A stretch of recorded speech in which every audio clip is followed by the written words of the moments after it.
Here we are in Tufshin Pei Hey, where Donald Trump made a proposal that if any Israeli leader would have even thought, not even said it, of saying such a proposal, we know that he would have been taken to town. We know he'd been annexed and thrown into the ocean head first.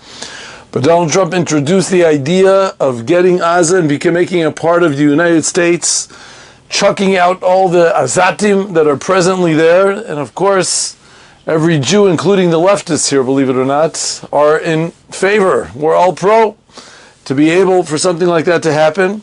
So we wanted to mention very quickly, A, the halachic ramifications, because a number of people asked about this, the halachic ramifications of doing that.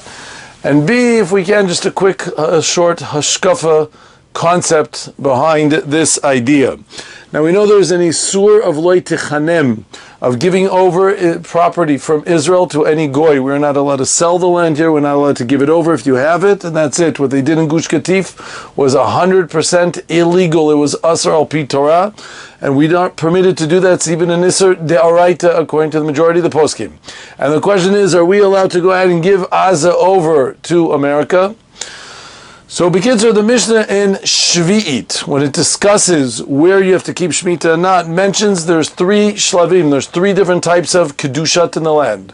There's places that nobody ever conquered, including Yehoshua in the first Aliyah, which means it doesn't have any status of Eretz Yisrael. There are places that Yehoshua conquered, which had Kedusha, but that Kedusha disappeared after the Churban of the first Beit HaMikdash, after the destruction of the first Beit HaMikdash, meaning it is Eretz Yisrael, but it doesn't have Kedusha now, and therefore it has leniences in the time of Shemitah of certain things you're allowed to do, A. B, Trumot or Masrot, taking off tiths, is only rabbinical, if that, and has a less of a status. It doesn't have the same Kedusha as it used to. And the last darga is what we know as Kibush Oile Bovel. When the second wave of Ezra, when the time of Ezra and Nehemiah, and they made the second Aliyah during the time of the second temple, the second Beit HaMikdash, that Kedusha is not Batel. The first Kedusha disappeared, it's not around anymore, but the second Kedusha is still around, the Kedusha of anything that they conquered, which is still lasting even till this day. Now the second wave of Ezra, the second Beit HaMikdash, conquered less land than Yehoshua did. Meaning Yehoshua conquered more land, but that Kedusha doesn't exist anymore. As opposed to the Kedusha of the second temple does exist, but it was still less land, and therefore we know there is a dispute amongst the boundaries of where that was, very relevant for Shemitah, Trumot Masrot, and other halachot. What about Gaza? Specifically with Gaza. So just for location-wise, to get it clear, Gaza is located on the beach in the most southern part of Eretz Yisrael. If you go from Haifa, you go down to Chadera, then you go next to Netanya. This is all along the beach. Everybody knows about Yafo, what we know is Tel Aviv. You keep going down to Ashdod and Ashkelon.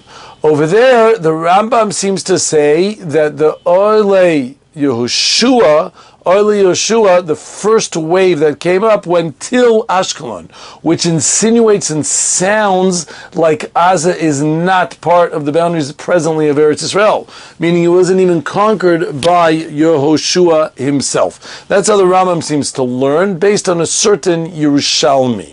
However, you should know that there are many Mekorot, and this is how the majority of the Rishonim learn, that Gaza was part of the conquest of Yehoshua. First of all, the boundaries go from the north all the way down to what we call Nachal Mitzrayim, which could be the Nile or some river, the Vadi al-Arish, which is all the way on the bottom, which encompasses also Gaza. Plus the Pasuk says in the beginning of Shoftim that Yehuda, Shevet Yehuda, who owned the whole south, also had Gaza, which sounds very much like Gaza was all part of Eretz Yisrael. The Gemara in Sanhedrin and Ayin Aleph also seems to say that a house with Negayim, what we call leprosy, sort of speak, existed also in Gaza, which would mean it was referenced to as Eretz Yisrael, and there's a place called Midbar Aza, the area of Aza, the empty parts of Aza. Nowadays, most of Aza is empty or completely Midbar, a desert. However, it's considered also part of Eretz Yisrael. That's what the Gemara says in Shabbat and Kuf Memei, the Gemara in Sanhedrin. And like I said, it sounds not necessarily like the Rambam. The majority of the poskim, that's the Tosfos Tosfos, the Rosh, the Radvaz, all seem to say that yes, it is part of Eretz Yisrael. The Derech Hamuna, that's Rav Chaim Kanievsky, the Chazon Ish, and Shvit, and Gimel Yud Tet, all seem to bring this idea that yes, we would consider Aza part of Eretz Yisrael. Not like the Shita of the Rambam, even though the Goyen, the Gra, seems to back up the Rambam, Al Kopanim, Aza would definitely seem to be part of Eretz Yisrael, meaning that Yehoshua conquered Aza. Fantastic. But does it still have Kedusha? Meaning, was it in the second wave? No. Everybody agrees it was only conquered in the first wave by Yehoshua, therefore it is Eretz Yisrael. However, Kedusha's Eretz Yisrael, it does not have. Because the Olei Bavel, the second wave that came up, didn't conquer Aza. The Palestinians were still there. There were still people that were still hacking us a chinik, like we are still surrounded by presently, that were still bothering us, and therefore did not have Kedusha. So we have a place that is Eretz Yisrael, but without Kedusha's Eretz Yisrael. So therefore, let's say on Shemitah, we have certain leniences there about working the field or eating the fruits from Aza, that come from Aza. A. B, especially now that it's, if I could say, owned by Arabs, basically. B, the fact that Trumot to Masrot come from there, it's only Tifst Midurabanan, and if that, it is much less of a status if someone who eats it when it's not Tifst, or if you have a Safek doubt, we're much more lenient if it comes from Aza. Just make sure it's not poisoned in the process. But there's a last and interesting question. What about, can you move there? You know, Aza is going to be cleared off soon. Can we make a move from Eretz Yisrael to Aza? Or if you're coming from America, is it called moving to Eretz Yisrael if you're moving to Aza? Now you're looking at me like I'm a sugar saying, why would he move there? If you chuck all the Arabs and throw them in the ocean, throw them in a different country. So then you should know the place is an unbelievable, beautiful place. I have to say, I was there a few decades ago, about 25 years ago, even 30 years ago. I was in Gush Katif, when it was around, Baruch Hashem, before we very foolishly returned it for absolutely no reason. And you should know it is one of the most beautiful places I have to say I've been to. On the beaches there are absolutely phenomenal, and the whole area is very, Gush Katif was, as we all know, had all the food that was growing there. The building process over there was done very nicely, and it was all torn to shreds because the government decided for some foolish reason to return it. Al Kopanim, if a person would want to move there from Eretz Yisrael, there is a disagreement amongst the poskim if it would be okay. Tosfot in the beginning of Gittin seems to say that would be called leaving Eretz Yisrael to go to Chutz La'aretz. The Kaftar of Aferach, who is a Talmud of the Vilna Gaon, brings a number of Rishonim, and including his Rebbe, that said no, Aza might still be considered part of Eretz Yisrael, and therefore, even though it doesn't have the Kedusha of Eretz Yisrael, it might not have the status of what we call the Kedusha when things grow from it. Having Kedusha of Eretz Yisrael, it still has the Avir of Eretz Yisrael, it still has the status of Eretz Yisrael. It's still called the land of Israel, Kebi Yochel. And therefore, you're still allowed to go there. It's not like going to Eilat, which is really not in the boundaries of Eretz Yisrael. That's called leaving Eretz Yisrael. According to the majority of poskim, you would keep only one day in Aza. It still is a status of Eretz Yisrael. And that's relevant for our Shaila also. Lo techanem, are you allowed to give it over?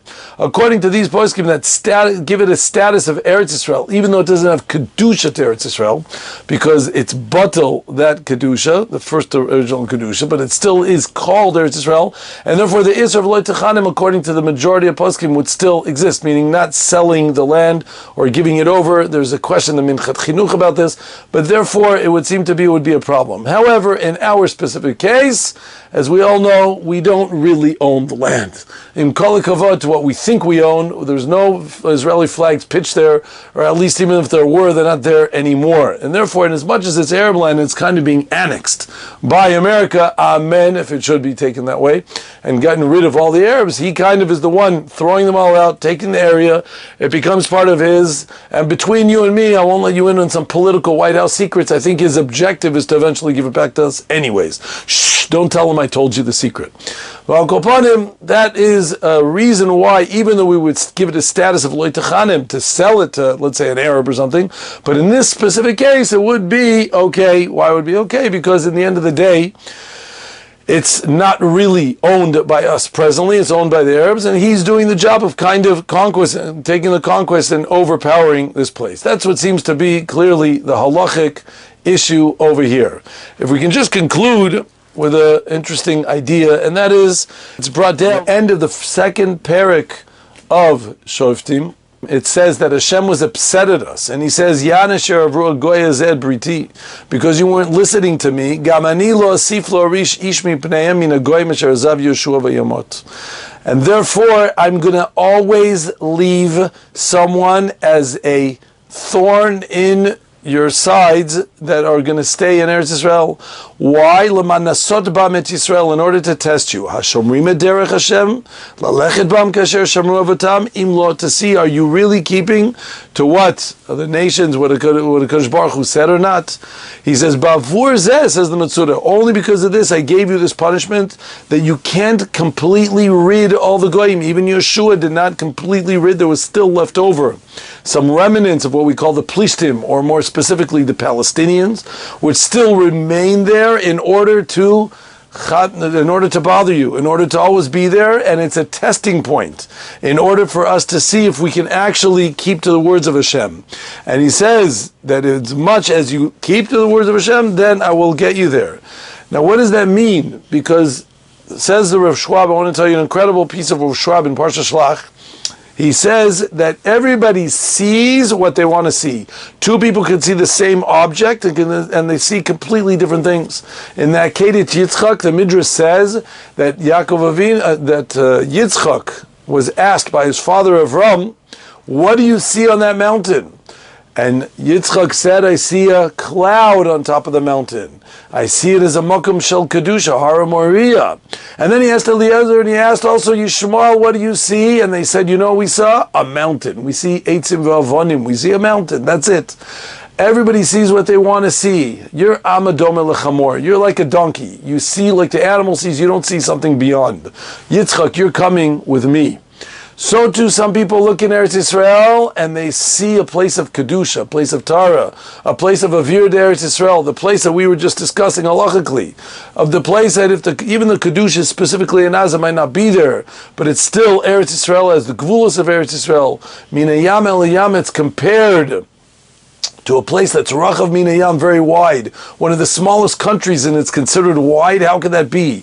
The answer is, if it was a bunch of rock and wood, then it's extremely small country. But if it's a diamond, it's humongous. Could you imagine a diamond the size of Eretz Yisrael? You'd pay big bucks for it. That's very valuable, incredible, halvai. Because when you see it as a diamond, it's Rachav Mina Yam, it's an incredibly large place. And that's what Rav Schwab says, when they went up to the mountain, everybody saw what they wanted to see. We see Eretz Yisrael according to whatever vision we want to look at it. If we see Gaza, if we see Eretz Yisrael as a place of Kedusha, if we see with all its beauty, then you should know it's going to come back to us. We're going to get all of it. The second you treat it and see it like just another piece of land, and they go ahead and give Gush Katif, but say that they go to the extremes. I'm not discussing the not religion, I'm speaking about us. But if we don't see it as a place of a drive, a she'ifa, a rotzah, a wanting to be able to get here, to be able to appreciate the fact that we're here, if we're busy only talking about, and excuse me for saying this, about the Super Bowl from one thing to the next, that everyone's discussing, forgetting about your alma mater, forgetting about the fact that we have people who are mamish under the sitting in pits. We don't know what's going to happen this week or next week, about what's going to happen, what kind of results is going to happen from this whole entire escapade that's happening, and they're discussing about football, then that's a problem. There's something that's happening over here. We have to take this episode and use it to a way we can get ourselves a little bit closer. Whenever there's a problem, there's two ways to react to it. You can be like the deer on the road that sees those headlights coming and freeze, and he stands there and gets smashed by the car. That's one way of doing it, and you're just in absolute fear and don't know, we don't think about it, we don't know, it's not there. Or you can go ahead and instead of flight, you can fight. You can go ahead and do something about it. We can make a change. It's like the mother who has a child inside of Lo Aleinu, of a house which is going up in flames. So with her adrenaline, she'll do something superhuman. She'll be able to use Herculean with capabilities that no one else can do. We should be taking this situation about we don't know what's going to happen tomorrow. Every day is news here. It's unbelievable. News is literally news here. Because it's constantly dynamic and changing. But we should be using it to be able to see what I can bring myself up a level, take myself to a different level. A person loses his job, he takes 2 Sadarim when he takes off of it. Am I supposed to be adding a little bit to checking what I'm putting in my mouth, or what I'm saying, what comes out of my mouth? Are my Sadarim enough? Am I being able to control my eyes in the proper perspective? These are the objectives that we're focused on. This is what we're looking to do. As it says in the Gemara of Avodah in Ikvet the Mashiach, you should know there's going to be 2 Malchias left. There's going to be the Malchut of Romi, of Edom, which of course is the Americas and the Western world, and there's going to be one last left called the Malchut of Paras.